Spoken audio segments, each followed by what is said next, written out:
اس میں اکثر جگہوں پر اولیاء اللہ کے تذکرے ہوتے ہیں، خصوصاً حضرت غوث اعظم سیدنا محی الدین عبد القادر جیلانی قدس اللہ سرہ العزیز کے تذکرے ہوتے ہیں اور ان کے نام پر کھانا کھلایا جاتا ہے، تو اولیاء اللہ کی یاد تازہ ہو جاتی ہے۔ میں گزشتہ مرتبہ میں بھی بولا کہ کرامات کو دیکھ کر اللہ والوں کا مقام جاننا یہ 100% ٹھیک نہیں۔ ہمیں پہلے جاننا چاہیے کہ کرامت کس کو کہتے ہیں۔ کرامت ما فوق العقل وورا جو ہے، جو حادثات ہوتے ہیں وہ کرامات، یعنی کہ ہمارے عقل کے سمجھ دائرے میں نہیں آتے اس کو سمجھ میں، یعنی کہ عجیب و غریب چیز جو کہ انسان کے عام فطرت کے قوتوں کے قبضے میں رکھے اس کے دائرے میں نہیں آتے۔ عجیب و غریب ہے جو صرف اللہ کی طرف سے سرزد۔ عجیب و غریب کا مطلب یہ ہے کہ عجیب و غریب غیر مسلموں سے بھی ہوتے ہیں چیزیں، اس کو کرامت نہیں کہتے، اس کو استدراج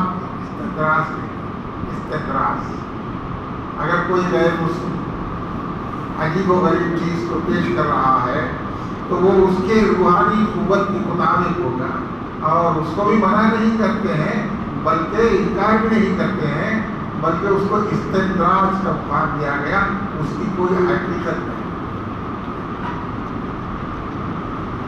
دوسرا ایک عجیب و غریب چیزوں کا سرزد ہونا ہے، یعنی کہ عام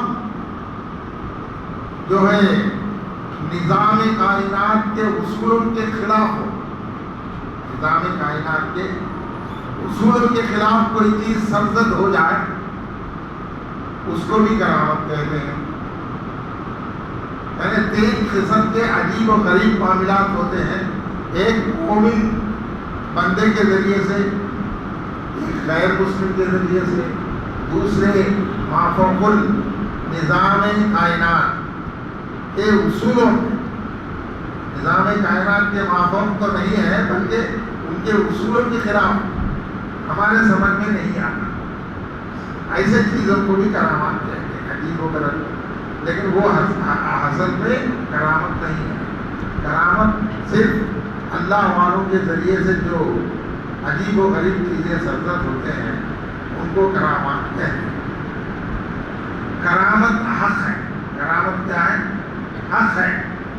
کوئی کرامت کا انکار کر بیٹھے تو وہ حدیثوں کا انکار کرتا ہے، حدیث کا انکار کرنے والا فاسق ہو جاتا ہے۔ آج کل تو کرامتوں کا انکار کرنے کا انکار کی ایک مہم تو چلتی ہے ہر جگہ، نوجوانوں کو جس کے بارے میں، جن کو دین کے بارے میں صحیح فہم نہیں، ان لوگوں کے اندر یہ پھیلایا جاتا ہے، یہ غلط طریقہ ہے۔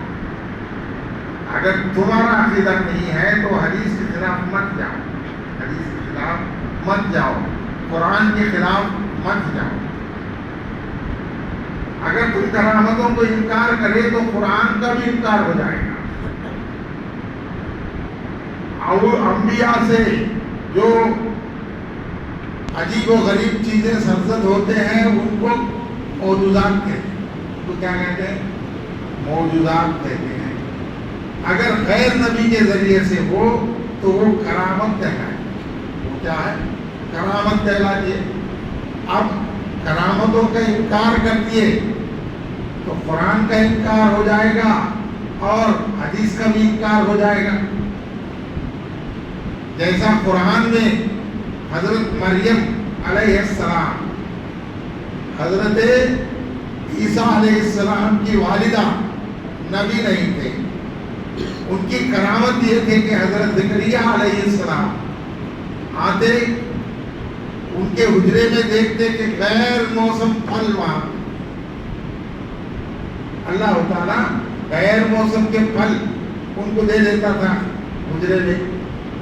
یہ ایک کرامت ہے حضرت مریم علیہ السلام۔ تو اگر کوئی انکار کر دے کرامت کا تو اس کا انکار ہو جائے گا، یعنی کہ قرآن کا انکار ہو جائے گا۔ حدیثوں میں تو بہت کچھ آئے، حدیثوں میں بہت کچھ صحابہ سے غیر معمول چیزیں سرزد ہوئے۔ مثال کے طور پر حضرت خالد بن ولید رضی اللہ تعالیٰ جب فارس کی طرف جنگ کو گئے، وہاں ان کو شیشی میں جو ہے قیمتی زہر دیا گیا، قیمتی زہر دیا گیا۔ پوچھے کہ یہ کیا ہے؟ یہ بہت خطرناک زہر ہے، جس کے ایک خطرے سے انسان مر جاتا ہے۔ تو فوراً وہ جو ہے شیشی کھولے، بسم اللہ بول کر پوری شیشی میں جو زہر ہے وہ پی گئی، کچھ بھی نہیں ہوا۔ دربار کے لوگ دیکھیں کہ یہ کیا ہے؟ کہا زہر میں نہیں مارنے کی طاقت، مارنے کی طاقت تو اللہ کہتا ہے، جب وہ چاہے گا تو زہر کام کرے گا ورنہ نہیں کرے گا، اس لیے میں پی کر دکھایا۔ تو یہ صحابی ہے، نبی نہیں۔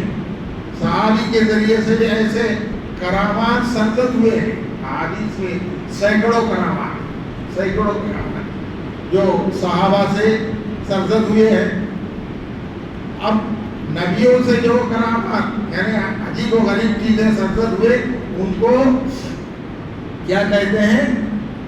معجزات۔ حضور اقدس صلی اللہ علیہ وسلم کو کئی معجزات دیے گئے، جیسا چاند کے دو ٹکڑے کرنا، ایک مشرق میں چلے گیا، ایک مغرب میں چلے گیا، اور پتھر کا پیر پر پانی پر تیر کرانا۔ آپ صلی اللہ علیہ وسلم کے حکم سے ہو پیڑ اپنے جڑوں سے اکھڑ کر آپ کے پاس آ کر گواہی دینا، تھوڑا سا کھانا کئی لوگوں کو میسر ہو جانا، تھوڑا سا پانی 300 صحابہ اور چرواہ اونٹوں کو سب کو بھی پانی مل جانا۔ یہ سب کرامات حضور اقدس صلی اللہ علیہ وسلم کے ہیں۔ یہ جو ہے معجزات ہے۔ سب سے بڑا معجزہ حضور اقدس صلی اللہ علیہ وسلم کو عطا ہوا وہ قرآن شریف۔ کون سا ہے؟ قرآن شریف تا قیامت تک کے لیے ایک حروف بھی اس کا بدلہ نہیں جا سکتا، نہ زیر نہ زبر نہ پیش۔ اللہ تعالیٰ خود اس کی ذمہ داری لے لیا، پہلے کی کتابوں کی ذمہ داری نہیں لیا۔ اب قرآن میں خود اللہ بول رہا ہے ہم اس کی ذمہ داری لیتے ہیں، اس کی حفاظت کریں گے۔ تو 1400 سال گزر چکے، 1500 سال گزر چکے، تو آج بھی جیسا پہلے تھا آج بھی ویسا ہے۔ دنیا میں کوئی کتاب جو ہے ایسی نہیں ہے جو بلا تبدیلی کی موجود ہو۔ کچھ نہ کچھ تبدیلیاں دوسرے مذاہب کی کتابوں میں آئے ہیں، دوسرے مذاہب کی کتابوں میں آئے ہیں، لیکن قرآن شریف میں کوئی تبدیلی نہیں۔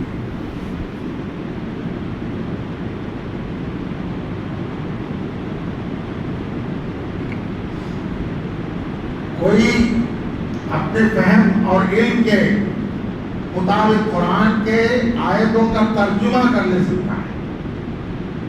اس میں غلط ترجمے بھی کرنے والے ہیں، غلط ترجمے بھی کرنے والے ہیں، وہ کر لے سکتا ہے، لیکن قرآن کو تبدیل نہیں کر سکتا۔ قرآن کو تبدیل نہیں کر سکتا۔ اگر کوئی غلط ترجمہ کرے تو اس کا تو جواب دینا ہوگا اللہ کے پاس۔ تو یہ سب سے بڑا معجزہ ہے حضور صلی اللہ علیہ وسلم کا، قرآن کا۔ ویسے ہی اولیاء اللہ کو کرامتیں دی گئی، اولیاء اللہ کو کرامتیں دی گئی جو ہمارے عقل کے باہر ہیں، سمجھنے کے باہر ہیں، ان چیزوں کو کرامات کہتے ہیں۔ جیسا حضرت سیدنا شاہ محی الدین عبد القادر جیلانی قدس اللہ سرہ العزیز کا بچپنا 8-10 سال کی عمر تھی، ان کے ماموں تھے، وہ بھی پیر تھے، ان کے پاس گئے، وہ بھی بڑے ولی اللہ تھے، والد کا انتقال ہو چکا تھا، تو ان کے پاس گئے، ایک شخص آیا کہ حضرت میرے لیے دعا کیجیے، مجھے اولاد نہیں ہے. تو بولے تھوڑی دیر آنکھ بند کرے مراقبہ کیا، نوشتے تقدیر پر ان کی روحانی نگاہ پڑی تو دیکھے کہ اس کی تقدیر میں اولاد نہیں. بولے کہ تمہاری تقدیر میں اولاد نہیں ہے، میں کیا کروں؟ تو آگے مایوس، جب تقدیر میں اولاد ہی نہیں تو کیا کرنا؟ باہر جو ہے حضرت عبد القادر جیلانی رحمۃ اللہ علیہ تھے، انہوں نے سنا، بولے کہ پھر جا کر سناؤ. پھر گئے، وہی بات بولے، پھر آئے، وہی بات بول رہے ہیں. تو تم کو لڑکا ہوگا. حضرت کیا بولے؟ تم کو لڑکا ہوگا. اندر ماموں بھی دیکھ رہے، سن رہے. 9 مہینے گزر گئے، وہ شخص لایا، لڑکی کو لایا. کیا ہے؟ لڑکی پیدا ہوئی تو لڑکی کو لایا. حضرت آپ بولے تھے بچے کو مجھے 10-12 سال کے لڑکا ہوتا ہے، لیکن لڑکی ہوئی تو وہ لڑکی کو لاؤ. ہاتھ میں لیے، دیکھتے ہوئے یہ تو لڑکا ہے. جب ہاتھ میں سے ان کے ہاتھ میں آ گیا تو لڑکا ہو گیا. تو یہ عجیب و غریب چیز ہے، اسی کو کرامت کہتے ہیں. وہ یہ آج کے دور کے لوگ جو ہے بولے کہ یہ بالکل من گھڑت ہے. تیرے لیے تو من گھڑت ہے، اس لیے کہ تیری زندگی خود جو ہے من گھڑت ہے، من گھڑت بن گئی تو دوسرے کیا کریں گے؟ جو انکار کرتے ہیں تو وہ فسق کرتے ہیں. اس لیے کہ کرامت کا انکار کرنا، انسان کے عقل سے باہر کی چیز کو ہی کرامت کہتے ہیں، تیرے عقل کی چیز کو نہیں. تیرے عقل کی چیز کو جو انکار کرتا ہے وہ کرامت نہیں ہے، بلکہ انسان کے عقل سے باہر کی چیز کو کرامت کہتے ہیں. تو یہ باہر کی چیز ہے، کوئی انکار کرے تو فسق کر رہا ہے. کثرت فسق کفر ہے. کثرت فسق یعنی ایک حدیث کا انکار کر دیا، ایک بار فاسق ہو گیا، دوسری بار کر دیا فاسق ہو گیا، تیسری بار کثرت کہلاتی ہے. کیا ہے؟ تیسری بار کہنا کثرت کہلاتی ہے. ایسا شخص جو 3 مرتبہ حدیث کا انکار کیا وہ کافر بن جاتا ہے. یہ اصول ہے. 3 بار. اب تو غیر مقلدوں کو دیکھتے کئی حدیثوں پہ انکار کر دیتے، کئی بار انکار کر دیتے. سیاح کے حدیثیں بولتے ہیں. سیاح کس کو بولتے ہیں؟ 7-6 کتابوں کو سیاح ستہ کہتے ہیں. سب سے مستند صحیح میں سے ہے، ایک ہے صحیح بخاری، دوسرا مرتبہ صحیح مسلم، تیسرا مرتبہ ابو داؤد، چوتھا مرتبہ ترمذی شریف، 5واں نسائی، 6واں ابن ماجہ. یہ 6 کتابوں کو صحیح کہتے ہیں. اس کے علاوہ بھی صحیح ہے، ایسا نہیں کہ یہی محدود ہے، لیکن کئی کتابیں ہیں. سنن ابی شیبہ ہے جو سب سے بڑی کتاب، جس میں 40,000 کے لگ بھگ حدیثیں ہیں، اور صحیح بخاری میں تو صرف 7,000، لیکن اس میں 40,000.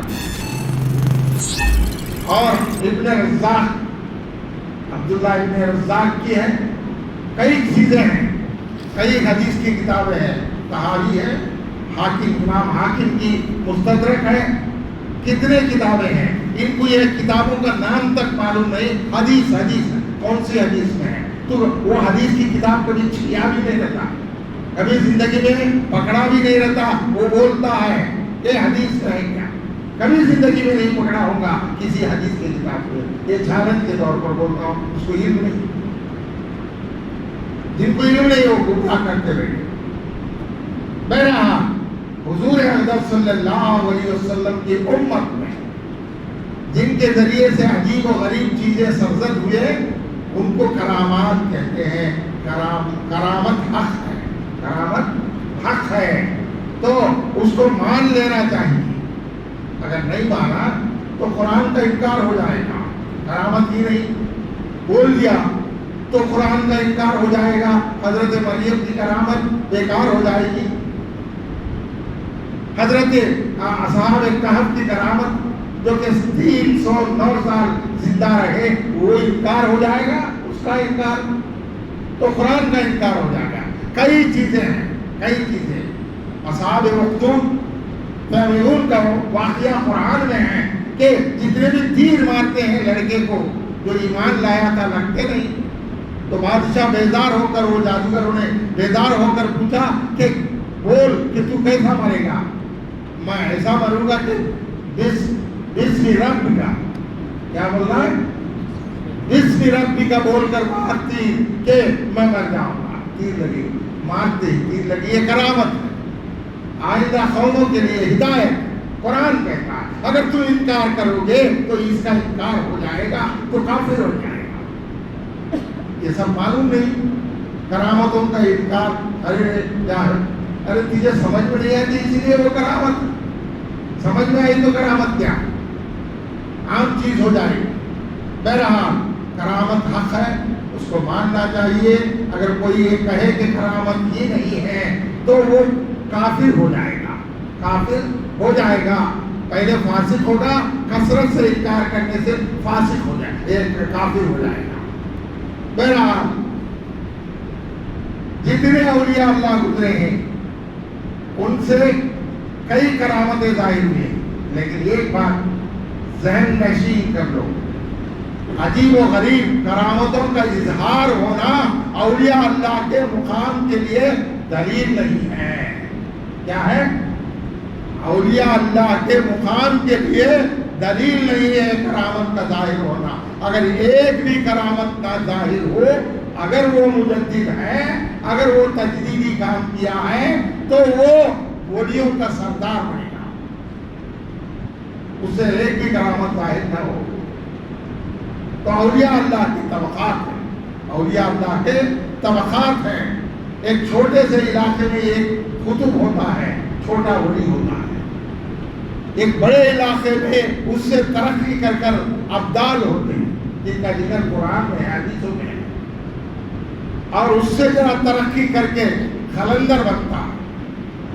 جو خلندری سلسلہ بولتے ہیں وہ نہیں, یہ تو فقیروں کا بھیک مانگنے والوں کا سلسلہ ہے. بھیک مانگتے ہیں جب یہ تو فقیر منکھور بولتے ہیں عام زبان میں. یہ اولیاء اللہ کا طریقہ نہیں ہے, یہ منکھواں کا طریقہ ہے جو بولتے کہ ہم خلندری کوئی سلسلہ نہیں ہے. خلندر ایک مقام ہے اولیاء اللہ کا. خلندر کے بعد کا اونچا مقام ہے ابرار کا. یہ بڑے اولیاء اللہ, ان سے ذرا اونچا مقام اخیار کا ہے. ان سے ذرا بڑا مقام مکتوبین کا ہے. ان سے جو ہے بڑا مقام مستورین کا ہے, اور نجمہ کا ہے, امامین کا ہے, قطب الاقطاب کا ہے. ایک وقت 5 قطب الاقطاب ہوتے ہیں, اس میں سے ایک خیوم وقت ہوتا ہے. اس کو کوئی نہیں جان سکتا, کوئی بھی نہیں جان سکتا. حضرت بزرگ ایک تھے حضرت غلام علی شاہ صاحب, عبداللہ شاہ صاحب نقشبندی رحمۃ اللہ علیہ, بہت بڑے اللہ والے. اور ان کے پاس ایک مرید تھا, تو بولے کہ حضرت شاہ ولایت دہلی, دہلی کے ایریا کیا شاہ پہنچ والیوں میں سردار کو کہا کہ ایک وہ جامعہ مسجد کے سنیے کے پاس مینا بازار میں خربوزے بیچتا ہے. کیا بولے؟ خربوزے بیچتا ہے. ایک مہینے خربوزے بیچ رہا ہے اور شاہ ولایت دہلی ہے, پہچان نہیں سکتے. تو وہ گیا ان کے پاس حضرت کی اجازت لے کر, بولے کہ کاٹ کر خربوزہ لے کر کھایا. تو بولے کہ حضرت پھیکا ہے, اور ایک لے لو. اور پورے کے پورے گاڑی میں جتنے خربوزے ہیں کاٹ کاٹ کے پھینک دیا. تو سب پھیکے ہیں. بولے اچھی بات, جاؤ. ایسا ہوا حضرت, اچھی بات. تھوڑے دنوں کے بعد پوچھا کہ اب شاہ ولایت دہلی کون ہے؟ تو ایک طرح فروش اور پانی دینے والا سقا ہے. بولے کہ حضرت مجھے اجازت دو میں جاتا ہوں سے ملنے. وہ بھی وہی ہے. ارے نہیں جاؤ, وہ تو بہت ہوشیار ہے, بہت کڑک ہے قانون میں. نہیں حضرت ذرا اجازت دو. تو اس وقت پانی کی تنگی کا دور تھا, پانی نہیں ملتا تھا, تو حضرت جو ہے مٹی کے برتنیں رکھ لے کر پانی دیتے تھے. تو پانی پلانے کے لیے خدمت وہ انجام دیتے تھے. تو پانی پیا, وہ برتن پھوڑ دیا پیتے پیتے, بولا کہ 2 ٹک دے. حضرت برتن پھوٹ گئی ہے تو پیسے دے, پھر دے. پیسے نہیں, پانی نہیں ملے گا. جا اسے بول تیرے پیر کو ہوشیار رہنا ہے, مفت میں نہیں ملتا پانی. اگر راز فاش کیا تو اس کی ولایت کو نہیں چنوں گا, خبردار کیا بول جاؤ. حضرت دوڑتا ہوا ڈر کے آیا. حضرت ایسا ہوا, ارے میں بولا نا بہت ہوشیار ہے اور بہت سخت ہے. تو وہ پانی تو دے رہا ہے لیکن مولیوں کا سردار اور سخت ہے. اس کے مزاج میں سختی نہیں تھی, درہم برہم تھا معاملہ حکومت کا. اس کے مزاج میں سختی آ گئی تو معاملہ درہم برہم نہیں بلکہ ٹھیک چلتا تھا. سمجھتے ہیں کہ لوگ یہاں عام حکمراں M L A M P یہ لوگ یا تحصیلدار یا کلکٹر یہ حکومت چلاتے ہیں. نہیں ہے, باطنی طور پر جو ولی اللہ فیصلے لیتا ہے وہی یہ سرزد کرتے ہیں, ان کو خود معلوم نہیں ہوتا. ہر علاقے میں ایک ولی ہوتا ہے, یہ مزدورین میں سے چھپا ہوا ہے, وہ انجام دیتے ہیں اور یہ لوگ جو ہے کچھ بھی نہیں کر سکتے جب تک کہ یہاں فیصلے نہ ہو. یہ اولیاء اللہ کا نظام ہے, باطنی نظام ہے. تو اونچے طبقے کے جو اولیاء اللہ ہیں ان کو قطب الاقطاب کہتے ہیں. یہ 5 ہوتے ہیں ہمیشہ. ایک قطب الاقطاب, قطب ارشاد, مدار وقت اور قطب تکوین. اس میں سے ایک جو ہوتا ہے وہ قیوم وقت ہوتا ہے, جس کے اشارے سے یعنی کہ نظام کائنات میں کام امور انجام دیے جاتے ہیں. لیکن وہ بھی 20 منٹ اللہ کے حکم کے مطابق وہ نافذ کرتے ہیں. یہ ایک باطنی نظام ہے, چاہے کوئی مانے یا نہ مانے, کوئی مانے یا نہ مانے وہ تو چلتا ہی رہے گا, وہ تو چلتا ہی رہے گا. یہ اللہ والوں کا نظام ہے, عام لوگوں کے سمجھ میں نہیں آنے کی چیز ہے. تو یہ اللہ والوں کا نظام کیسے جو ہے ایسے ہی ہے. ولی اللہ بن گئے نہیں, مجاہدے کے ساتھ بنے ہیں, مجاہدے کے ساتھ بنے ہیں. اللہ کے راستے میں محنت کر کے روحانی قوت کو بڑھا کر اللہ والے بنے ہیں, اللہ والے بنے ہیں. یہ اللہ والوں کی صحبت میں بیٹھنا, 1 ساعت صحبت باولیاء بہتر از 100 سالہ طاعت بیریا. 1 لمحہ اللہ والوں کی صحبت میں بیٹھنا 100 سال بیریا عبادت سے جو فائدہ ہوگا وہ فائدہ 1 لمحے میں اولیاء اللہ کی صحبت میں حاصل ہو جائے گا. 1 لمحے میں حاصل ہو جائے گا. یہ لوگ نہیں جانتے ہیں, نہیں جانتے ہیں. اولیاء اللہ کو سمجھتے ہیں کہ خالی خبروں میں جو ہے وہی اولیاء اللہ, نہیں, زندہ بھی ہیں. اولیاء اللہ کے بغیر یہ جو ہے کائنات کا نظام نہیں ٹھہر سکتا. اور آخر وقت تک جو ایک بھی مسلمان جس کا ذکر کیا گیا حدیث میں کہ اللہ بولنے والا اس زمین پر ہو تو قیامت نہیں آئے گی. تو مطلب یہ ہے یہ اللہ والے جو دل اور زبان سے بولتے ہیں وہ اگر مر گیا تو قیامت آ جائے گی. حالانکہ ایک حدیث میں آیا قیامت سے پہلے پورا عالم جو ہے اسلام پھیل جائے گا.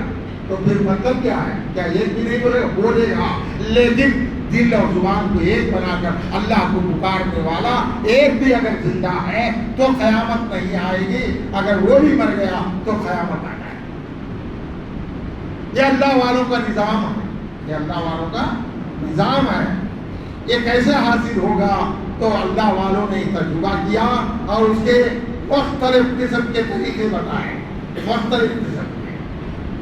کہ ذکر اللہ میں لگ جاؤ. آج کل جو ہے ذکر اللہ نہیں ہے, پیری مریدی بن گئی اور اولیاء اللہ بنا دیے.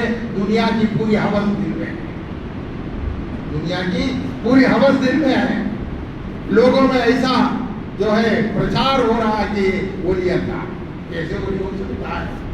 جب تک اس کے دل سے غیر اللہ کی نفی نہ ہو تو وہ اللہ والا نہیں بن سکتا, نہیں بن سکتا. خالصتاً اس کے دل کے اندر اللہ اور اللہ کے رسول صلی اللہ علیہ وسلم کی محبت ہو تو وہ اللہ والا بنے گا. سنت پر عمل کرنے والا ہو, سنت پر عمل کرنے والا ہو. اگر عمل نہیں کرتا ہے, ولایت کے دعوے کرتا ہے تو جھوٹا ہے, وہ کذاب ہے, وہ کذاب ہے جو کہ سنت کے خلاف کی عمل ہے اور دعویٰ کرتا ہے کہ میں ولی بزرگ ہوں. ایسے لوگوں سے چوکنے رہنا ہے, ایسے لوگوں سے چوکنے رہنا ہے. یہ ہندوستان کی سرزمین اولیاء اللہ کی سرزمین ہے. یہاں اسلام پھیلا ہے اولیاء اللہ کے ذریعے سے. خواجہ معین الدین چشتی اجمیری قدس اللہ سرہ العزیز, ان سے پہلے حضرت ابو الحسن جو ہے لاہور میں جو ہے حضرت جیلانی رحمۃ اللہ علیہ, حضرت جیلانی رحمۃ اللہ علیہ, جن کے مزار پر 40 دن تک چلا کشی کی حضرت خواجہ معین الدین چشتی رہی. ان سے پہلے جو پاکستان میں پنجاب میں حضرت عبد القادر جیلانی رحمۃ اللہ علیہ کے ایک پوتے آئے, ان سے بہت محنت ہوئی. اور سہروردیہ سلسلے کے راجو خطار رحمۃ اللہ علیہ, جو وہ بھی آج پاکستان میں ان کی مزار, حضرت مخدوم جہانیاں جہاں گشت رحمۃ اللہ علیہ کے بھائی ہیں. یہ مخدوم جہانیاں جہاں گشت رحمۃ اللہ علیہ یہ جو ہے سہروردیہ اور چشتیہ سلسلے کے بہت بڑے اللہ والے گزرے, بہت بڑے اللہ والے گزرے. جو اشرف جہانگیر سمنانی کچوچری رحمۃ اللہ علیہ سے, یہ بڑے بڑے اللہ والے. ان کے کرامتوں کے بارے میں جاننا ہے, صرف کرامت ہی نہیں ہے بلکہ ان کے علمی خدمات کو جاننا ہے. جیسا اشرف جہانگیر سمنانی کچوچری رحمۃ اللہ علیہ ہیں, انہوں نے ایک کتاب لکھا رسالہ اشرفیہ کے نام سے, شائع کی ہے, جو ضخیم کتاب ہے جس میں تصوف کے معیارات مضامین پر گفتگو ہے. حضرت سیدنا عبد القادر جیلانی رحمۃ اللہ علیہ کے جو ہے کتابوں کا سلسلہ تو بہت اونچا ہے. اس میں سب سے اونچا مقام خلائق الجواہر کا ہے, جس میں معرفت کے نکات پر بازگی ہے. حضرت ہم کو معلوم کیا خطبات غوثیہ تو کیسا نہیں تو 11 مجلس پڑھنی جس میں کہ سندیں سب بیکار سندیں بھی ہے, اس میں مستند نہیں ہے, وہ پڑھ لیتے ہیں. اصل جو حضرت لکھے ہیں, حضرت کے خلفاء لکھے ہیں, وہ پڑھتے نہیں لوگ. وہ پڑھے تو حقیقت معلوم ہو جائے, وہ پڑھے تو حقیقت معلوم ہو جائے. ایک بات حضرت کی بار بار بولتا ہوں, یاد رکھو کہ جب تک اللہ والا نہیں بن سکتا. حضرت فرماتے ہیں کہ اگر تو متوکل علی اللہ نہ بنے, متوکل علی اللہ نہ بنے, اللہ پر توکل تجھے نہیں باندھنا نہیں آیا تو ولی نہیں بن سکتا. اس کے لیے حضرت نے فرمایا اگر تو دریائے فرات کے بیچ ہو, دریائے فرات کے بیچ ہو اور بظاہر رزق پہنچنے کا کوئی ذریعہ نہ ہو, بظاہر رزق پہنچنے کا کوئی ذریعہ نہ ہو, تو اس وقت میں بھی تو اللہ پر توکل کر تو تجھے غیبی راستے سے, غیبی طور پر اللہ تجھے اپنے دست قدرت سے نیوالے بنا بنا کر پلائے گا, اپنے دست قدرت سے تجھے پلائے گا, اپنے دست قدرت سے تھپک تھپک کر پہلوؤں کو پہلو پر لٹائے گا اور اپنے دست قدرت سے جگائے گا. اور جب اونچا مقام دیا جائے گا تو جگائے گا تو اپنے خلافت اور نیابت کے جو ہے تاج تجھے بنائے گا اور تکبیر کے خزینے کے کنجیاں تجھے دے گا اور بولے گا کہ مخلوق میں جا کر یہ کنجیوں سے خزانے کھول کر تو تقسیم کر. یہ اللہ والوں کی ہدایت ہے. حضرت عبد القادر جیلانی رحمۃ اللہ علیہ کے نام پر فاتحہ کرتے ہی ہو گیا کیا؟ حضرت کے تعلیمات کیا ہیں, اس پر ہم عمل کرتے ہیں یا نہیں ہیں, یہ دیکھنا ہے. تو حضرت فرماتے ہیں ایسی حالت میں بھی حضرت فرماتے ہیں کہ اسی توکل کی زندگی گزارنے کے وقت میں تیرے اوپر جو ہے تکلیفوں اور آلات کے تیر برسائے جاتے ہیں. جب تیر برسائے جاتے ہیں تو تو سینہ تھام کر تیر کے سامنے چلے جا اور تجھے تیر لگ جائیں گے. تو اللہ پر بھروسہ کر لے. اس وقت میں تیرا حقیقی حکیم آئے گا اور تیروں کو اپنے ہاتھ سے نکالے گا. یہ حقیقی طبیب جو ہے اپنے ہاتھوں سے تجھے دوا لگا کر تجھے شفا عطا فرمائے گا. تو جب تو متوکل بنے گا. یہ حضرت کی ہدایت ہے. حضرت غوث پاک رحمۃ اللہ علیہ کے نام تو دیتے ہیں لیکن ان کے تعلیمات, ان کے اعمال کے بارے میں جانتے نہیں اور اس پر عمل کرنے کی کوشش بھی نہیں. اولیاء اللہ کی کرامتوں کے بارے میں تذکرے ہوتے ہیں لیکن اولیاء اللہ کے تعلیمات کیا ہیں ان کے بارے میں جاننا ضروری ہے. یہ مہینہ اولیاء اللہ کے تذکروں کا مہینہ ہے. اللہ تبارک و تعالی ہم کو اولیاء اللہ کے سیرت کے بارے میں جو ہے معلوم کرنے کی توفیق عطا فرمائے. لوگ جو انکار کرتے ہیں ان کو چھوڑو, وہ تو ویسے ہی گمراہ ہے. اللہ والوں کو انکار کرنا حدیث اور قرآن کا انکار ہے, اس لیے ان کو چھوڑ دو اور تم تحقیق کرو. اللہ والوں کے بارے میں جن کو معلوم ہے ان کے پاس پہنچو, ان کی سیرت کے بارے میں جانو اور اس پر عمل کرنے کی کوشش کریں. اللہ ہم سب کو ہدایت عطا فرمائے, اولیاء اللہ کے راستے پر چلنے کی اور ان کی ہدایتوں پر عمل کرنے کی کوشش کریں.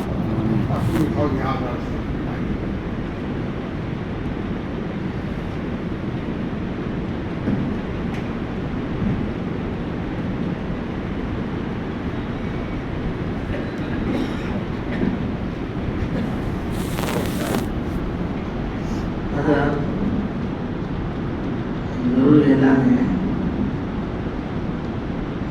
شہر پختون میں